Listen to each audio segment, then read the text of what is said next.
Bine v-am găsit, dragii mei din Zodia RAC, oriunde v-ați afla. Bine ați venit tuturor pe canalul meu, Tarot Flor de Loto, numele meu este Nina, pentru cei care nu mă cunosc și ca de obicei mă bucur să vă am alături atât pe dragii mei abonați, cum de asemenea și pe cei care poate sunteți pentru prima oară aici pe canal. Azi, în mod special, voi face un clip în care voi vorbi și voi scoate și niște energii despre zodii și despre decanii lor. De ce fac acest lucru? În primul și în primul rând l-am promis, cred că de anul trecut și mereu am tot amânat, s-au întâmplat mai multe lucruri și la mine, dar m-am hotărât, vreau să-l fac, vreau să mă țin de promisiune și iată-ne ajunși aici. Despre ce este vorba? Este vorba despre acel moment în care stai și te gândești, domne, eu sunt RAC, dar mai cunosc pe Costică, pe Ionică, pe Viorica, care la fel sunt RAC și n-au nicio treabă cu felul meu de a fi. De ce nu suntem la fel? Tocmai la această întrebare vreau să vă ajut și să vă răspund. Sunt sigură că mulți dintre voi știu despre ce vorbesc, cunosc această împărțire astrologică a zodiei, da, în 3 decani. Și, dar totuși eu îmi fac, să zic așa, datoria în așa fel încât cât mai mulți dintre voi să înțeleagă de ce totuși suntem în aceeași zodie, dar totuși sunt niște lucruri care ne diferențiază. Și, dragilor, haideți să vedem cei care sunteți în zodia RAC născuți în iunie cu cei, de exemplu, care sunteți născuți în iulie. Acum, indiferent că sunteți în iunie sau în iulie, voi cumva împărțiți aceleași caracteristici principale ale zodiei RAC, care sunt sensibilitate, intuiție, emoționalitate, acea necesitate de siguranță și de acea, cum să spun eu, atracție vis-a-vis de cămin, de familie, da? Cumva ușurința cu care simpatizați foarte ușor cu alții, da? Aceste lucruri principale, da, le-au toți cei născuți în zodia RAC. Acum vine, în momentul în care vezi anumite diferențe destul de subtile sau destul de care ies în evidență, astea sunt tocmai datorită, sau mai bine zis, nu știu dacă datorită sau din cauza decanilor și a influenței pe care o au zodiile vecine, da? Atât cele anterioare cât și cele posterioare. La voi, de exemplu, zodia anterioară este zodia Gemeni. Zodia după voi posterioară este Leu. Acum, haideți să o luăm cu treaba cu decanii. Și avem primul decan, RAC-ul, care e născut într-o zi de iunie, mai precis, între 21 iunie până pe 30 iunie. Este primul decan, subguvernat complet, de fapt este guvernat complet de lună, care este planeta voastră generală. Este planeta care vă guvernează pe voi, planeta principală. Sunt acele persoane care sunt, să zicem așa, 100% RAC, în adevăratul sens al cuvântului. Voi, dragilor, trebuie să vă spun că luna intensifică aceste caracteristici emoționale protectoare ale zodiei RAC. Așa că voi, dragii mei, sunteți, în afară de acei raci, 100%, cum zic spaniolii, da? 100%, sunteți mult mai sensibili, mult mai empatici, mult mai intuitivi și în același timp mult mai protectori.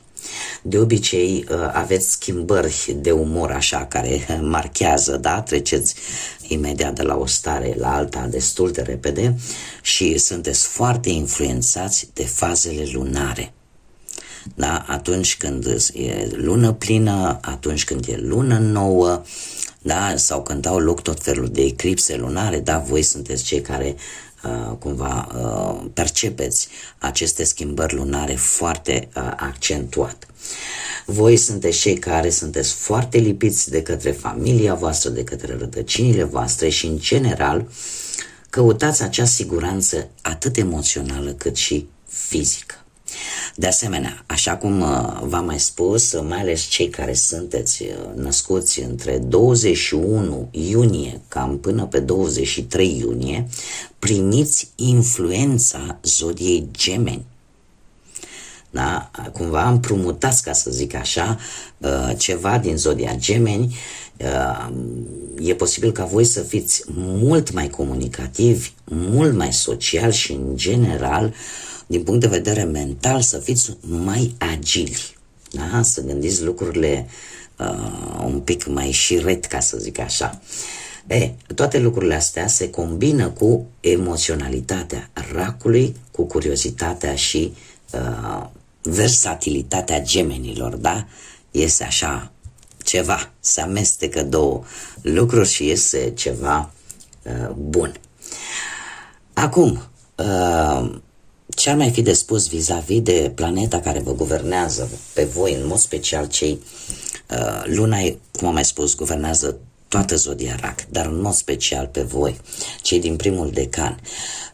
Se pare că sunt mulți dintre voi, sunt lucruri pe care nu le arătați lumii, sunt lucruri pe care le țineți în interiorul vostru și cumva aveți acel instinct spiritual. Sunteți genul de persoană care poate avea răspunsuri și care poate găsi acele răspunsuri exact, poate la propriile voastre frământări. Haideți să vedem, să scoatem care este energia voastră, da? Este, ca să zic așa, să nu vă plictisiți. Da? Numai ascultându-mă pe mine vorbind, am decis, ia să vedem noi care este energia celor care sunteți în primul decan din Rac. Foarte interesant, mi-au ieșit două lipite chiar. Haideți să vedem despre ce este vorba, dragii mei. Avem aici și zodia Gemeni, care tocmai ce am spus că vă influențează foarte mult, a fost de fapt prima carte. Dragilor, voi sunteți într-o perioadă în care vreți să mergeți înainte, pur și simplu. Nu mai vreți să-i dați ocol. Aici e posibil să fi traversat o perioadă în care parcă te învârteai în cerc așa. Și uite, poate chiar te pregătești să-ți faci bagajele sau pur și simplu vrei să începi o nouă experiență de viață sau vrei să pleci într-un alt loc, într-o altă direcție. Unii dintre voi, eu aș spune că sunteți, nu opuneți rezistență, da, la această schimbare care poate a venit în viața voastră, iar faptul că avem și zodia Gemeni aici, se pare că comunicarea voastră este una mult mai flexibilă, mult mai inteligentă și parcă nu prea vă mai implicați așa tare emoțional în anumite aspecte, în anumite situații. De asemenea, avem și un 7, zodia Leu și declarație. Unii dintre voi sunteți într-un moment în care poate trebuie să semnați un contract sau trebuie să reclamați ceva ce e al vostru, alții încercați să rezolvați o situație printr-un adevăr, cum de asemenea sunteți foarte axați pe anumite reguli stricte. Da? Unii dintre voi sunteți chiar în situația în care spuneți, știi, vreau drepturile mele și atât. Da? Sunteți foarte, cum să spun eu, parcă vi s-a lezat ceva în orgoliu vostru și ziceți, gata, până aici mi-a ajuns. Bun, haideți să vedem mai departe ce avem noi. Avem al doilea decan.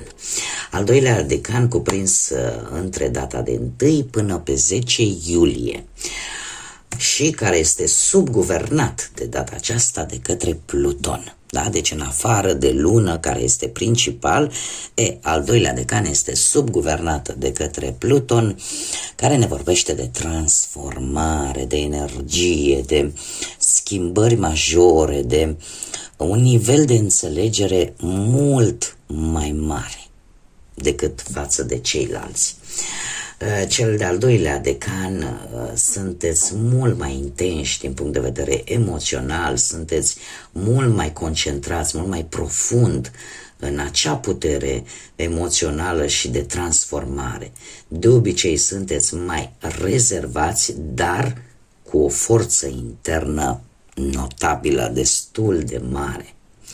Da, și asta pentru că aveți îl aveți pe Pluton. Pluton care ne vorbește de a naște și a renaște, a muri și a renaște din nou. Da? Vorbește de noi începuturi. Probabil că unii dintre voi ați avut de-a lungul vieții suișuri și coborâșuri. În momentul în care aveați cât o coborâre, simțeați poate că de acolo nu mai vă puteți ridica. Dar ceva se întâmpla și vă ridicați de jos și o luați înainte. Da? Cam asta este influența plutoniană. Bun. Haideți să vedem care este energia voastră. Energia, dragilor mei, din al doilea decan, Zodia Rac.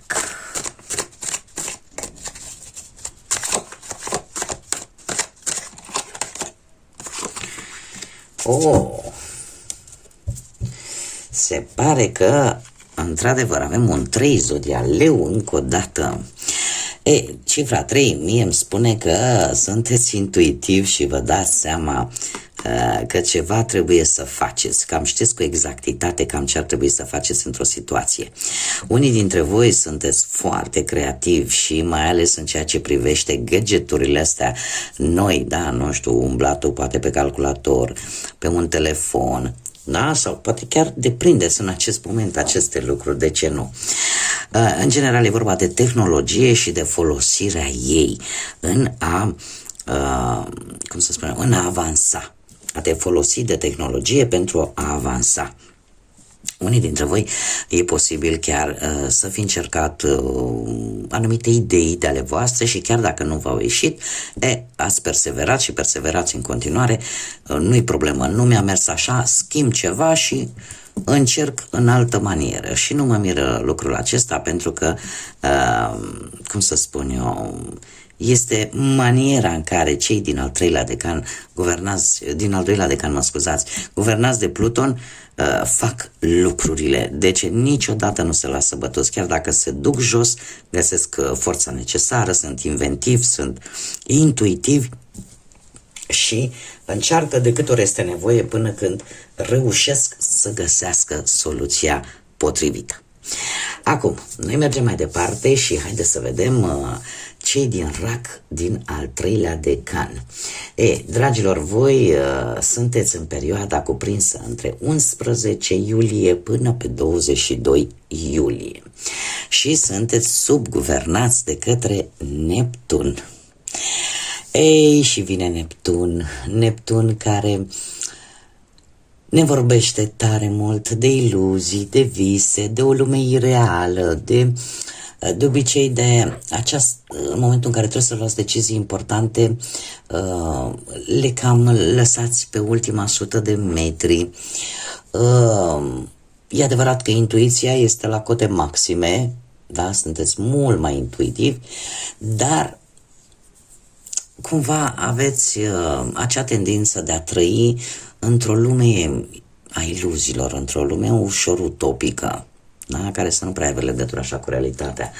Totuși, voi, dragilor, sunteți, în afară de faptul că sunteți mai visători, mai artistici, mai spirituali și aveți o imaginație debordantă și asta de când, s-a manifestat cumva încă din copilărie pentru unii dintre voi, dar sunteți foarte compasivi, și de multe ori,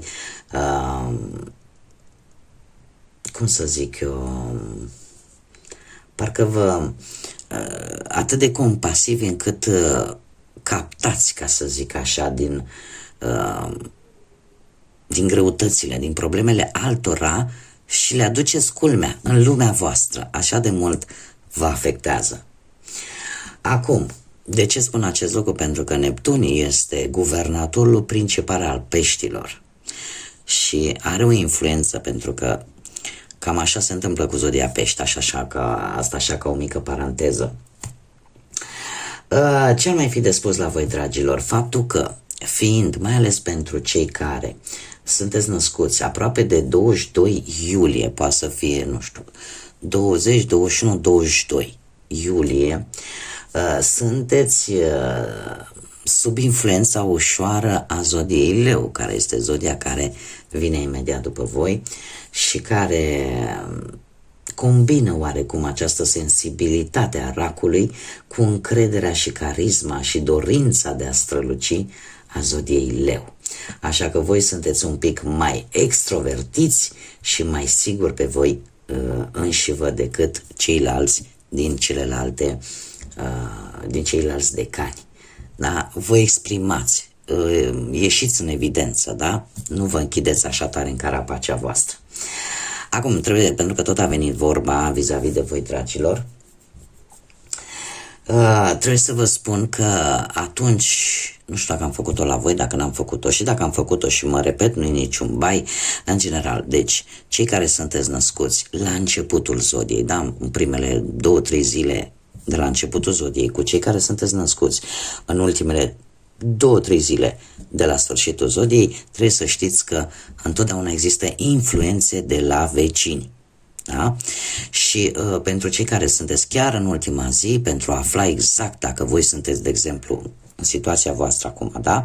Cei care sunt născuți în data de 22 iulie, dacă sunteți în zodia Rac sau sunteți în zodia Leu, da? Ca să vedeți exact care este planeta principală care vă guvernează zodia, cu caracteristicile principale ale sale, trebuie să știți exact locul nașterii și ora nașterii. Deci, aceste două lucruri importante pe lângă data nașterii, în momentul nașterii voastre, locul respectiv are o anumită latitudine și o anumită longitudine.